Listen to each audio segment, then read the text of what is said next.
नमस्कार,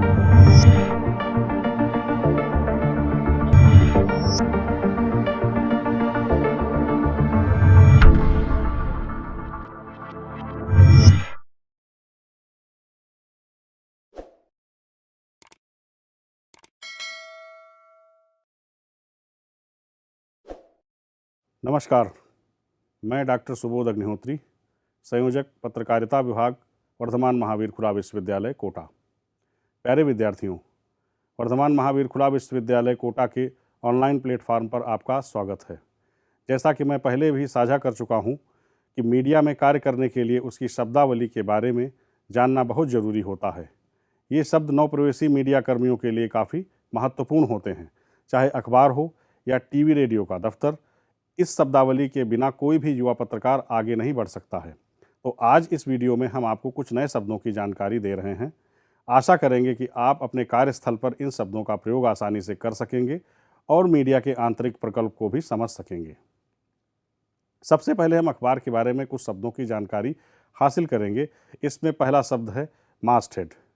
मास्टहेड, इसे हिंदी में कहा जाता है मस्तूल शिखर। अखबार के पहले पेज पर सबसे ऊपरी भाग, जहां अखबार का नाम बड़े अक्षरों में लिखा जाता है। इसके अलावा मास्टहेड में और भी जानकारियां दी जाती हैं, जैसे अखबार का संस्करण, कुल पेज संख्या, अखबार किस दिन का है यानी किस तिथि और वार की जानकारी यहां पर दी जाती है। कभी किसी अखबार में सूर्योदय व सूर्यास्त तथा वातावरण संबंधी जानकारियों का भी उल्लेख रहता है। दूसरे नंबर पर दूसरा शब्द हम लेते हैं बैनर। ये खबर लीड की तरह होता है या लीड होता है और अखबार के सभी कॉलम कवर करता है, यानी एक सिरे से दूसरे सिरे तक ये खबर लिखी जाती है और इसकी हेडिंग एक सिरे से दूसरे सिरे तक पूरे सभी कॉलम को कवर करते हुए दी जाती है। जैसे भारत में सुनामी लहर, भारतीय संसद पर हमला, प्रधानमंत्री इंदिरा गांधी की हत्या, भारत विश्व कप चैंपियन। ऐसे समाचार जो लिखे जाते हैं वो बैनर के तौर पर कभी कभी उनको प्रोड्यूस किया जाता है और वो सारे कॉलम को कवर करते हैं। अखबार की सबसे बड़ी और सबसे महत्वपूर्ण खबर ही बैनर कहलाती है और इसे ही लीड खबर भी कहा जाता है। अखबार के पहले पेज की दूसरी सबसे बड़ी खबर सेकंड लीड कहलाती है। इसके बाद हम बात करते हैं एंकर की। अखबार में एंकर का मतलब होता है कि पेज पर सबसे नीचे यानी बॉटम में प्रकाशित होने वाली खबर। ये खबर ऐसी होती है जो पूरे पेज की अन्य खबरों से अलग होती है, यानी इसे पढ़ने के बाद पाठक का मूड बदल जाता है। कुछ फीचर जैसी दिखने वाली खबरें यहाँ पर छपती हैं, जैसे किसी किसान ने 4 किलो का एक आलू पैदा किया, कहीं 3 पैरों वाले बच्चे ने जन्म लिया, अब आपके घर पर ही आ जाएगा बैंक। ऐसी कुछ खबरें एंकर में प्रकाशित होती हैं। इसके बाद हम बात करते हैं फोलियो की। अखबार के हर पेज पर ऊपर की ओर एक पट्टी होती है जिसे फोलियो कहते हैं।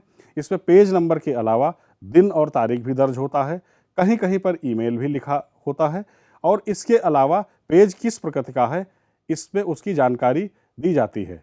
मसलन ये पेज विविधा का है या राजनीति का है या किसी तरह के फीचर का है या किसी तरह के लेख आलेख का है, तो उस तरह की जानकारी उसमें दी जाती है। इसके बाद आता है शब्द डेटलाइन।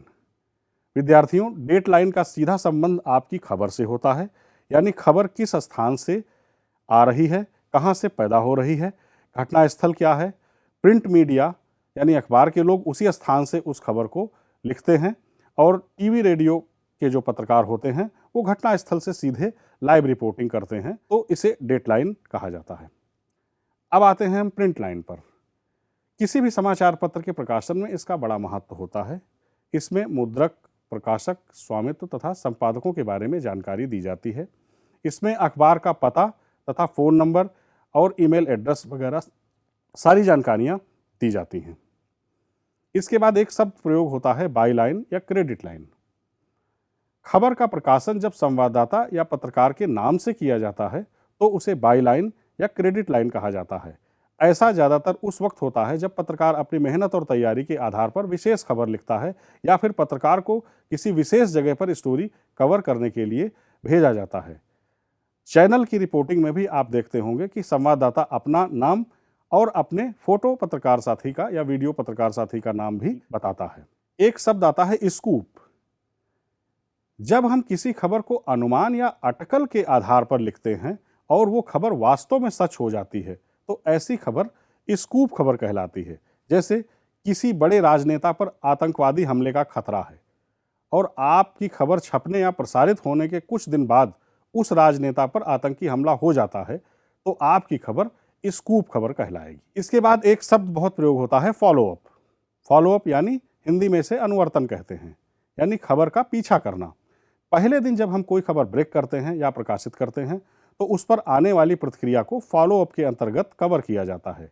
यानी एक स्टोरी के आसपास और उसके पीछे आने वाली अन्य घटनाओं को कवर करना भी जरूरी होता है। मसलन आपके शहर में कोई हत्याकांड होता है तो उस हत्याकांड से जुड़े कई पहलुओं पर जांच होती है और उससे जुड़ी खबरों का प्रकाशन भी कई दिनों तक होता रहता है, जिसे फॉलोअप की श्रेणी में रखते हैं। एक शब्द बहुत ज़्यादा प्रयोग होता है, बीट। यानी बीट का अर्थ पत्रकारिता में क्षेत्र विशेष से होता है और हर क्षेत्र विशेष के लिए अखबार या चैनल अपने अपने पत्रकारों को तैयार करता है। हर पत्रकार की अपनी बीट होती है और वो उसमें काम करके खबरें निकालता है। जैसे एजुकेशन बीट का पत्रकार शिक्षा विभाग, विश्वविद्यालय, महाविद्यालयों, स्कूलों से समाचारों का कलेक्शन करता है, वहाँ अपने वो सूत्र तैयार करता है और वहाँ के सूत्रों के आधार पर वो अपनी खबर को लिखता है और उसे पुख्ता करता है। क्राइम बीट का पत्रकार शहर के अपराध और पुलिस की तैयारियों पर नज़र रखता है तथा वहाँ से समाचार निकालता रहता है। ऐसे ही शेयर बाजार, खेल कूद, रंगमंच, साहित्य, सिनेमा, पर्यावरण, लोकल एरिया की खबरें भी जो इसी बीट के अंतर्गत आती हैं, इनको एक तरीके से बीट के तौर पर कहा जाता है कि खेलकूद बीट में या रंगमंच या साहित्य या सिनेमा की बीट में अमुक पत्रकार काम कर रहे हैं तो वे सारे पत्रकार अपनी अपनी बीट में काम करते हुए अपने अपने समाचारों पर कार्य करते हैं और वहाँ से वो प्रतिदिन की खबरें यानी रूटीन खबरें और विशेष खबरों का प्रकाशन करते हैं। तो ऐसे पत्रकार जो है वो अपने बीट में लगातार काम करते हैं और कभी कभी उनको दूसरे की बीट में भी भेजा जा सकता है समाचार संपादक के द्वारा या संपादक के द्वारा, जो कि किसी की अनुपस्थिति में काम करने का जब उन्हें मौका मिलता है तो वो दूसरे की बीट में भी जाकर खबर को कवर करते हैं। विद्यार्थियों, आज हमने आपको इन 10 शब्दों के बारे में जानकारी दी है। आशा करते हैं आप इसका लाभ उठा सकेंगे और आने वाले दिनों में हम आपको कुछ अन्य शब्दों के बारे में भी जानकारी साझा करने का प्रयास करेंगे। धन्यवाद।